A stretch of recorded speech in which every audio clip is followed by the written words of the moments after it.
hau nä kå inoka kå nä gå thiä Gatũndũ macukuru marä a Kogeigire nä athomeire nä ndiendaga kä rä a andå maratå tukania wa Kĩrumba.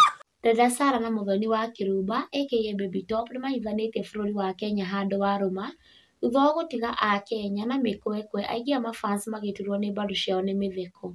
Dada Sarah nĩ ũmwe wa athekania arĩa me igweta inene gũkũ bũrũri-inĩ na makĩria oĩkaine ta nyina wa Sogoni ũrĩa wendagĩria andũ tũmithi.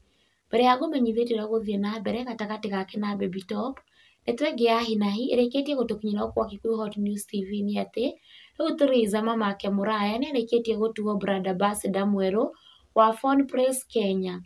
Theresa ĩthiĩ na mbere na gũtambata mwaki wa nyeki gũkũ bũrũri-inĩ thutha wake gũkorwo arĩ na igweta inene mũno.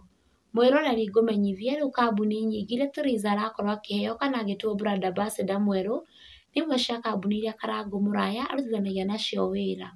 Rĩu Akenya othe thĩ handũ ya rũma nĩ makenereirie ndeto ĩno, aingĩ magĩ-congratulate Karangũ Mũraya nĩ gũthiĩ na mbere na kũnyitĩrĩra mũtumia wake Theresa mamake Mũraya. This is what Theresa andĩkĩte page-inĩ yake ya Facebook. Grateful to the Lord. I'm so excited after signing a new deal with Phone Praise Kenya. Thanks to my boss John wa Phone Praise. What a great opportunity. Congratulations Theresa mamake Mũraya.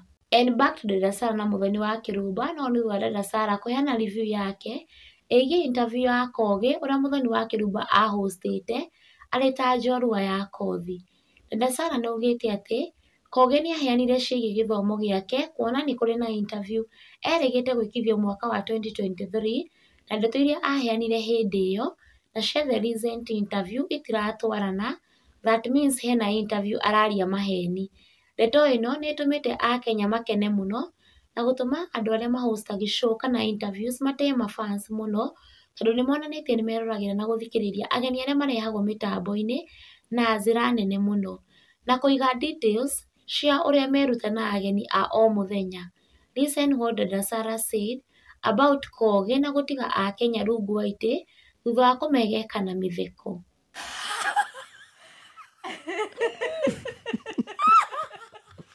Nĩ nyendete mũndũ ũrathiĩ ũguo.